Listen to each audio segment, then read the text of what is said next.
श्रीमद् भागवत श्रवण करने के बाद में देखिए, सबसे बड़ा भागवत में जो गूढ़ रहस्यमय चरित्र है वो दशम स्कंध है। और ऐसा परम पूज्य गुरुदेव के श्री मुखारविंद से मैंने भी श्रवण किया है कि 4 वेदों का सार 6 शास्त्र है, 6 शास्त्रों का सार 17 पुराण और 17 पुराणों का भी सार है श्रीमद् भागवत। श्रीमद् भागवत कल्प वृक्ष है, कल्पद्रुम है, भगवान श्री कृष्ण की प्रत्यक्ष वांगमय प्रतिमूर्ति है। भगवान के 12 अंग और श्रीमद् भागवत के 12 स्कंद बताए गए हैं, जिनमें से भगवान का जो वक्षस्थल है वो श्रीमद् भागवत का दशम स्कंद है।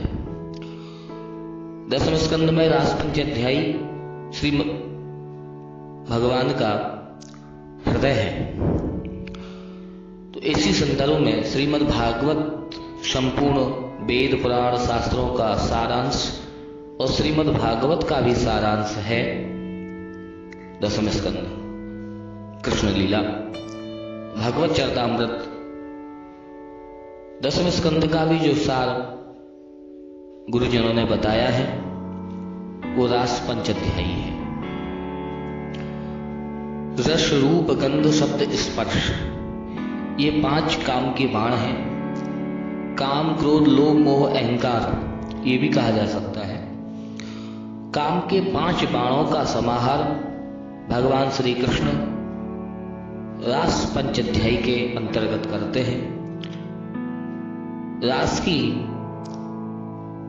5 अध्याय हैं। इन 5 अध्यायों के अंतर्गत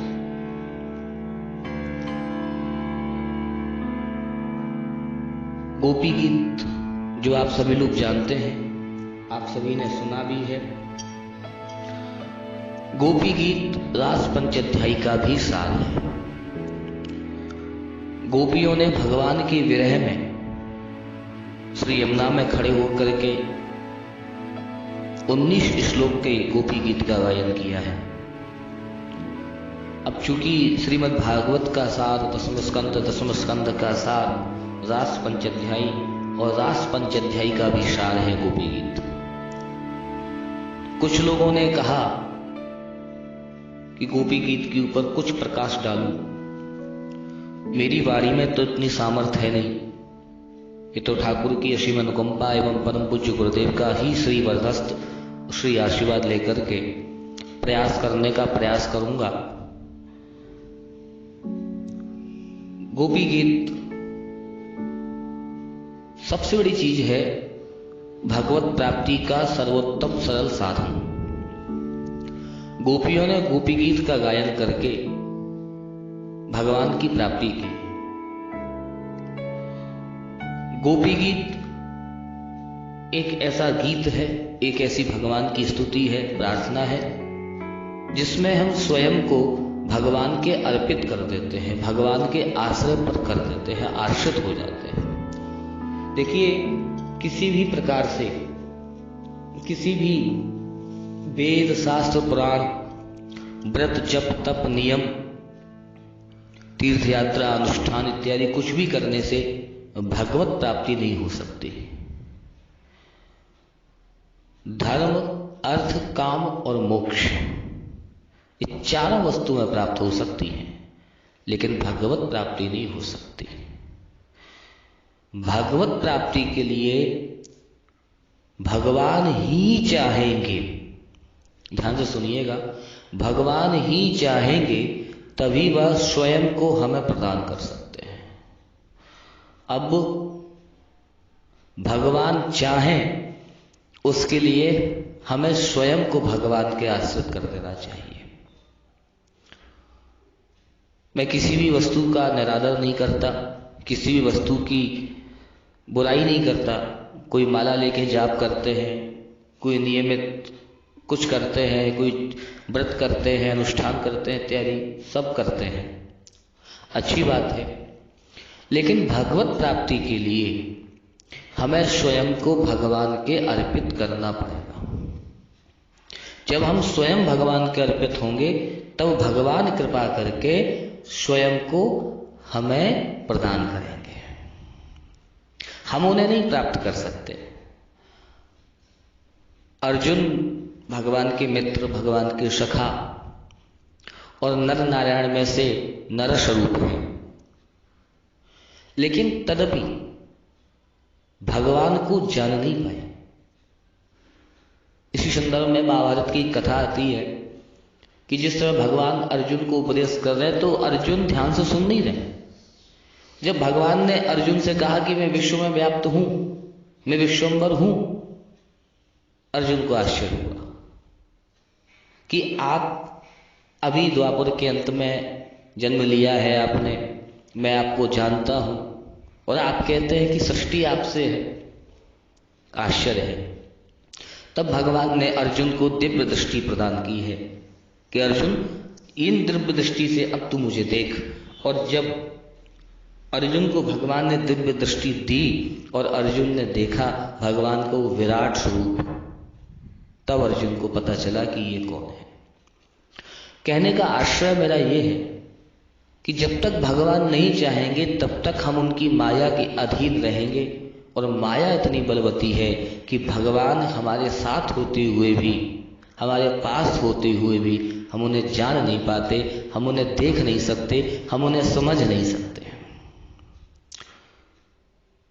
इसीलिए भगवान को प्राप्त न करने का उपाय करके भगवान के आश्रय होने का उपाय किया जाए तो निश्चित रूप से भगवान स्वयं को हमें प्रदान कर देते हैं। और भगवान के आश्रय होने के लिए सबसे बड़ी मूलभूत जो वस्तु है, भगवान को हमारा शरीर नहीं चाहिए। भगवान को क्या चाहिए? भगवान को चाहिए हमारा मन।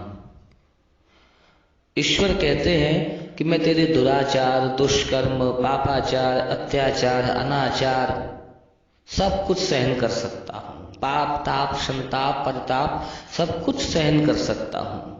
अगर सहन नहीं होता तो भगवान से केवल कपट सहन नहीं होता, क्योंकि कपट वो कपाट है जो हृदय से काम, क्रोध, लोभ, मोह, अहंकार, ईर्ष्या, द्वेष, पाखंड इन सबको बाहर नहीं जाने देता और भगवान को हृदय के अंदर नहीं आने देता।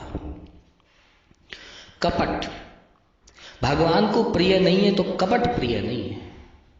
और आज हम जहां देखते हैं वहां कपट ही कपट है। मंदिर में जाते हैं, भगवान सामने है लेकिन मन हमारा घर में है।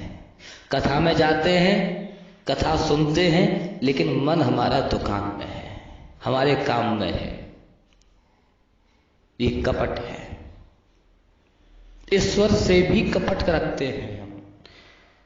ईश्वर के सामने जाओ तो कपट छोड़ कर जाओ। भगवान ने रामचरितमानस में गोस्वामी तुलसीदास जी लिखते हैं, भगवान कहते हैं कि निर्मल मन जन सो मोहि पावा, मोहि कपट छल छिद्र न भावा। भगवान को कपट प्रिय नहीं है। और ब्रजवासी जो हैं भगवान को प्रिय क्यों है? क्योंकि निष्कपट है। निष्कपट होना ही प्रभु की प्राप्ति कर लेना है। निष्कपट होना ही भगवान को अपना बना लेना है। और निष्कपट गोपियों ने भगवान को प्राप्त किया है। गोपी गीत का गायन किया है निष्कपट होकर के। तो हम लोग भी प्रयास करेंगे कि गोपी गीत जो 19 श्लोक है, गुरुदेव के आशीर्वाद लेकर के, जो कनक मंजरी छंद श्रीमद् भागवत रास पंचाध्याय के अंतर्गत गोपी गीत के ऊपर थोड़ा सा प्रकाश डालने का प्रयास करूंगा। छोटा सा प्रयास आप सभी भक्तजन, श्रेष्ठजन, गुणीजन, आप सभी लोगों के सामने प्रस्तुत है। आशीर्वाद देकर के, सहारा देकर के उत्साह बढ़ाने का प्रयास करेंगे, ऐसी मेरी आशा है। तो गोपी गीत प्रारंभ करते हैं। गोपी गीत का पहला श्लोक है, गोपियां कहती हैं, जयति तेऽधिकं जन्मना व्रजा श्रयत इंदिरा शाश्वतत्र हि। जयति तेऽधिकं जन्मना व्रजा श्रयत इंदिरा शाश्वतत्र हि। दयति दृश्यतां दीक्षुतावकास्त्वयि धृता सवस्त्वां विचिन्वते। गोपी गीत का पहला श्लोक है। तो गोपियां कह रही हैं कि जयति तेऽधिकं, हे प्रियतम, हे कृष्ण, तुम्हारे द्वारा इस ब्रज में जन्म लेने के कारण यह ब्रजमंडल बैकुंठ इत्यादि लोकों से भी अधिक महिमा युक्त हो रहा है। जयत ते अधिकम जन्मनः ब्रजा, ब्रजः जन्मनः ते जन्मनः ब्रजा। जब से आपने ब्रज में जन्म लिया है तब से जो ब्रज है ये बैकुंठ इत्यादि लोकों से भी अधिक महिमा रखे हुए है। इसी कारण से सब प्रकार के सौंदर्य और संपत्ति की अधिष्ठात्री देवी श्री लक्ष्मी शरत इंदिरा, इंदिरा लक्ष्मी को कहते हैं, लक्ष्मी सदा सर्वदा इस ब्रज को अलंकृत करती हुई यहाँ निवास कर रही है। ब्रज में लक्ष्मी नहीं है, ब्रज में ही लक्ष्मी है, क्योंकि लक्ष्मी जो है एक पतिव्रता स्त्री है और पतिव्रता स्त्री का सर्वोच्च धर्म यह होता है कि जहां पति है वहीं पत्नी है। जब भगवान ने यहां जन्म लिया है तो उनके पीछे पीछे श्री अधिष्ठात्री देवी, कीर्ति अधिष्ठात्री देवी लक्ष्मी ने ब्रज में अपना आश्रय बना लिया है। लेकिन ऐसे अत्यधिक आनंद से परिपूर्ण इस ब्रज धाम में तुम्हारी प्रेयसी हम गोपियां, अब देखिए यहां एक साधारण स्त्री पुरुष की चर्चा नहीं हो रही है, यहां पर परमात्मा और जीवात्मा की चर्चा है। बारंबार मैं आपसे यही निवेदन करता हूं कि स्वयं को गोपी मान करके, गोपी भाव से परमात्मा को अपना प्रियतम बना करके स्वयं को उनके अर्पित कर दिया जाए, स्वयं को उनके आश्रित कर दिया जाए तो प्रभु हमें अपना लेंगे।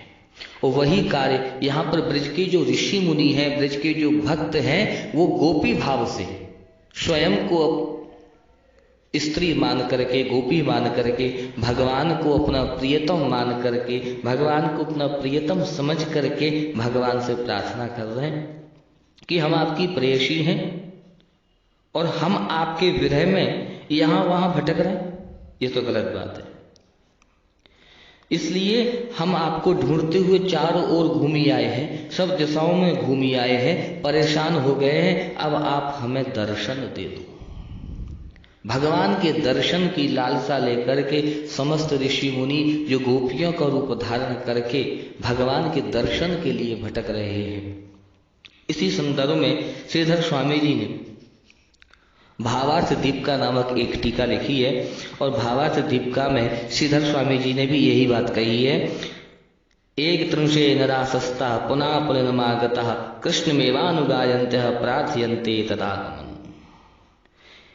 ते जन्मना ब्रजोदिकं यदा भवति तदा जयति उत्कर्षणे वर्तते।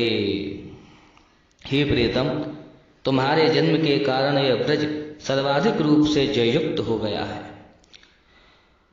अन्यान्य सभी लोगों की अपेक्षा सभी लोग, ब्रह्मलोक हो, स्वर्गलोक हो, बैकुंठ हो, इत्यादि जितने भी लोक हैं, उन सब लोकों में जो ब्रज है वो सर्वोत्कृष्ट है, वो सर्वाधिक सम्माननीय महिमा युक्त है, क्योंकि आपने यहाँ पर जन्म लिया है और आपके जन्म लेने के कारण ही लक्ष्मी भी निरंतर इस ब्रज को अलंकृत करती हुई यही विराजित है। इसी प्रकार ब्रज में सभी महानंद में निमग्न है। किंतु हम तुम्हारी जो गोपियां हैं, हमें लक्ष्मी से कोई तात्पर्य नहीं, हमें तो आपसे मतलब है, हमें तो आपसे तात्पर्य है।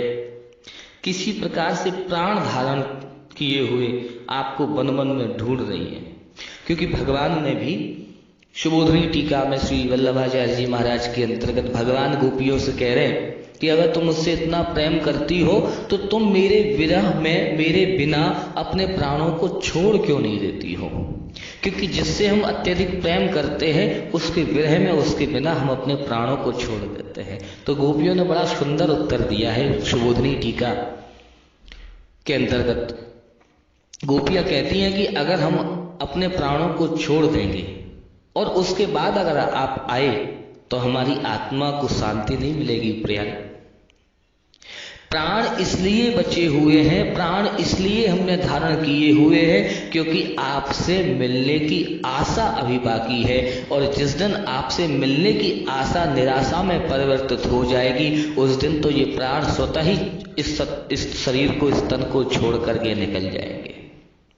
ये प्रेम का मूलभूत सिद्धांत गोपियों ने यहाँ पर दिया है। तो गोपियां कह रही हैं कि आप हमें दर्शन दो। क्या आपको, हम जो दुखी हुए हैं, आपको ढूंढने में जो हम दुखी हैं, क्या आपको ये देख करके खुशी मिल रही है? आप हमें बताओ। अगर हमें दुखी देख करके आपको सुख मिलता है तो हमें दुखी रहने दो, लेकिन आप सुखी रहो। देखिए प्रेम का सिद्धांत कितना गोपियां दे रही हैं। प्रेम क्या सिद्धांत है? 3 प्रकार की भक्ति के अंतर्गत एक भक्ति देखिए, जो हम एक साधारण, जो हम मानव लोग हैं, जो मनुष्य हैं, हम लोग कैसी भक्ति करते हैं? हम भगवान के सामने जाते हैं, मंदिर में जाते हैं, भगवान के सामने जाकर के भगवान को प्रसाद चढ़ाएंगे, भगवान की प्रार्थना करेंगे, वंदना करेंगे और क्या मांगेंगे? सबसे बड़ी चीज होती है कि किसी भी कार्य को करने के पीछे हमारा इंटेंशन, हमारा कारण, हमने वो कार्य क्यों किया, यह देखा जाता है। तो भगवान के सामने जाने में, मंदिर में जाने में हम क्यों गए, भगवान से हमने प्रार्थना क्यों की, ये देखा जाए। क्योंकि भगवान से क्या मांगा? हम लोग भगवान से मांगते हैं, भगवान हाँ बोले मुझे क्लास में, मुझे स्कूल में फर्स्ट कर दो, मेरा सुंदर सी कन्या से विवाह करा दो, मुझे गाड़ी दिला दो, मुझे बंगला दिला दो, मेरे बच्चा हो नहीं हो रहा है बच्चा करा दो, मेरे बेटे के बेटा नहीं हो रहा है मेरे बेटे के बेटा करा दो, इत्यादि जो ऐश्वर्य, जो भौतिक सुख साधन है वो हम लोग भगवान से मांगते हैं। क्या ये भक्ति है? आप स्वयं से पूछिए, क्या ये भक्ति है? फिर एक श्रेष्ठ भक्ति है। कौन सी? जिसमें हम भगवान से क्या मांगते हैं? जिसमें हम भगवान से अपना सुख मांगते हैं, जिसमें हम भगवान से भगवान को मांगते हैं। जैसे कि अर्जुन ने मांगा, अर्जुन ने भगवान से क्या मांगा? अर्जुन ने भगवान से भगवान को मांगा। और जितने भी भक्त हुए हैं उन्होंने क्या मांगा? उन्होंने भगवान से भगवान को मांगा। हम लोग भगवान से संसार को मांगते हैं, और जो भक्त होते हैं, जो श्रेष्ठ भक्ति होती है, वो भगवान से भगवान को मांगते हैं। मेरी बात को ध्यान से सुनिएगा, भगवान से भगवान को मांगते हैं। अब चाहे उसमें भगवान है की इच्छा है या नहीं है, लेकिन मांगेंगे भगवान से भगवान को। हमें भगवान मिल जाए, हम भगवान का आलिंगन करें, हम भगवान से भगवान को मांगते हैं। जो श्रेष्ठ भक्ति में आते हैं वो भगवान से भगवान को मांगते हैं। लेकिन यहाँ पर गोपियां कहती हैं, मेरे रोने पर आए अगर तुझको हंसी तो मैं रो रो के तुझको हंसाया करूं। अगर हमारे दुखी होने से आपको सुख मिलता है तो मेरे प्यारे, हमें दुखी देख करके आप सुखी रहो, लेकिन आप सुखी रहो। ये है प्रेम। और जब भगवान के सुख में हम अपना सुख देखने लगते हैं, जब प्रेमी के सुख में हम अपना सुख देखने लगते हैं, तो वह प्रेम की सर्वोच्च सत्ता, वह प्रेम का सर्वोच्च स्थान होता है। और जहां प्रेम का सर्वोच्च स्थान हमारे हृदय में हो जाता है तो वह निश्चित रूप से भगवान को आना ही पड़ता है। तो इसी विषय में जीव गोस्वामी जी ने भी वैष्णव तोषणी टीका में कहते हैं, कृष्णे के गम्यो वागर्थो याशाम लेखतुमिष्यते ता एव करुणामय स्वीकुर्वन्तु मनग्रहं पीतः श्रीगोपिका गीतः सुधासाररसश्रियां श्रीधरस्वामिनां किञ्चित् वसिष्ठं विच्चीयते। सर्वेषामेव सर्वमङ्गला जातं केवलं देवतः नास्माकमेव तदा सुखम्। अगर हमें दुखी देख करके आप सुखी हो तो हम दुखी रह लेंगे, लेकिन आप सुखी बने रहो। तो गोपियां कह रही हैं, हे प्रियतम, तुम्हारे द्वारा इस ब्रज में जन्म लेने के कारण यह ब्रज पहले की अपेक्षा अधिक जययुक्त हो रहा है। अधिकम अर्थात ब्रज का ऐसा उत्कर्ष केवल कहीं कहीं नहीं बल्कि ब्रज में सर्वत्र यानी चारों तरफ चारों ओर प्रतीत हो रहा है। इसलिए संपदा की अधिष्ठात्री देवी श्री लक्ष्मी अभिन्न इंद्रा निरंतर इस ब्रज को अलंकृत करती हुई यहीं वास कर रही हैं। ब्रज शब्द की लक्षणावृत्ति के द्वारा ब्रजवासी भी लक्षित हो रहे हैं। इस प्रकार इंदिरा के प्रभाव से इस ब्रज के नर नारी पशु पक्षी वृक्ष लता नदी पर्वत आदि सभी के लिए समस्त प्रकार के मंगल उदित हुए हैं। लेकिन हम लोग ही अब देखिए, लक्ष्मी से ब्रज गोपियों को कोई औचित्य नहीं है। गोपियां कह रही हैं, बोले केवल हम लोग ऐसे क्यों हैं जो इस प्रकार से आपके दुख में भाग्यहीन हो करके सर्वदा दुख से पीड़ित हैं। और उसमें भी अधिक दुख की बात यह है कि तुम सर्वज्ञ हो, परम दयालु हो, हम लोगों के प्राण वल्लभ हो, फिर भी हमारे इस दुख को जान नहीं पा रहे।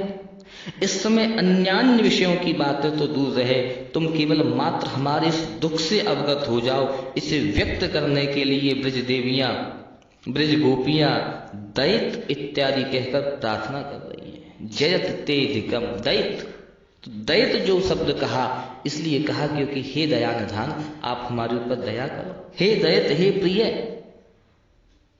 तुम एक बार एक क्षण के लिए हमसे दूर हमारी इस अवस्था को देखो, हमारी इस अवस्था से अवगत हो जाओ। आप स्वभाव से ऐसे नहीं, आप स्वभाव से कैसे हो? बोले परम दुख कातर हो, यानी दुखों को समाप्त कर देने वाले हो। इसलिए हम लोगों के दुख को देखने या जानने पर निश्चित ही आप हमें दर्शन दिए बिना नहीं रहोगे, ऐसा हमारा अभिप्राय है, ऐसा हमारा भाव है कि एक बार आप हमें देख तो लो। आप हमें देख लोगे ना, उसी में हमारा दुख समाप्त हो जाएगा। अगर भगवान यहां पर गोपियों से पूछें कि तुम्हारा दुख क्या है, तो गोपियां कह रही हैं दिक्षु। दिक्षु शब्द से आपकी प्राप्ति की आशा में आपकी गोपियां आपको चारों ओर ढूंढ रही हैं। इसके द्वारा ढूंढने में अत्यधिक परिश्रम और परिभ्रमण आदि सूचित हो रहा है, आदि दिख रहा है। क्योंकि तावका तुम्हारी अर्थात हम आपकी ही हैं। हम जब आपकी हैं तो ऐसे अभिमान से युक्त हम गोपियां आपको ढूंढ रही हैं और इसी कारण बहुत दुख का अनुभव भी कर रही हैं। इसलिए आपकी होने के कारण हमें ऐसा दुख है, नहीं तो नहीं होता। क्योंकि अगर हम आपकी नहीं होती तो हम आपको ढूंढती भी नहीं। यह भाव है गोपियों का। हे दैत, इस संबोधन के द्वारा गोपियां अपने अंतःकरण में उदित हुई दीनता के दया के सागर श्री कृष्ण के हृदय में नित्य निवास करने वाली अनुकंपा दया कृपा को उत्पन्न करा रही है कि आप दया निधान हो, आप दया के सागर हो। क्योंकि अभिव्यक्ति के अनुसार देखिए, जो दया अर्थात अनुकंपा कृपा वही दैत है, किंतु पुनः जो चित्त को ग्रहण करते हैं वो दैत हैं। इसी में क्या कहते हैं, क्षीरस्वामीकृत कहते हैं कि व्युत्पत्ति के अनुसार शब्द के प्रयोग से गोपियों का अभिप्राय एक मीठे उल्हाने यानी मीठा एक आलंबन दिया है गोपियों ने भगवान को कि आप तो, आपके हृदय में तो दया है, आपके हृदय में तो करुणा है, आपके हृदय में तो कृपा है, लेकिन फिर भी आप हमारे दुख को समझ नहीं पा रहे हैं, फिर भी आप हमें दुखी देख रहे हैं। ये भगवान को एक आलंबन दे रही हैं गोपियां। जब आपने हमारे हृदय को स्वीकार कर लिया, तब भी आप हम पर दया करना उचित नहीं समझ रहे, ऐसा क्यों? और अगर भगवान यहां पर यह कह दे कि इस मनुष्य लोक में कपट रहित, देखिए, विशुद्ध आत्मेंद्रिय प्रतिवाक्षा प्रेम संभव पर ही नहीं है, क्योंकि कपट के बिना विशुद्ध प्रेम होना बहुत मुश्किल है। इसलिए अनिवर्चनीय भाग्य, किसी भी ऐसा प्रेम संभव है तो फिर विरह अर्थात वियोग ही ऐसे कैसे हो सकता है? वियोग भी नहीं हो सकता है। इसीलिए यही कारण है कि वियोग भी हो जाता है, और वियोग जब होता है, अगर विशुद्ध प्रेम होता है तो वियोग में प्राण निकल जाते हैं, व्यक्ति जीवित नहीं रहता अगर विशुद्ध प्रेम होता है तो भगवान भी यही बात कह रहे हैं कि तुम अब तक जीवित क्यों हो। और गोपियों ने पुनः वही बात दोहराई है कि हम केवल आपके मिलन की आशा में जीवित हैं, इसलिए हे प्रभु आप हमें दर्शन दो। इन्हीं शब्दों के साथ में आज के लिए इतना ही। कल पुनः आगे इसी श्लोक की व्याख्या करते हुए हम लोग आगे बढ़ेंगे। जय श्री राधे।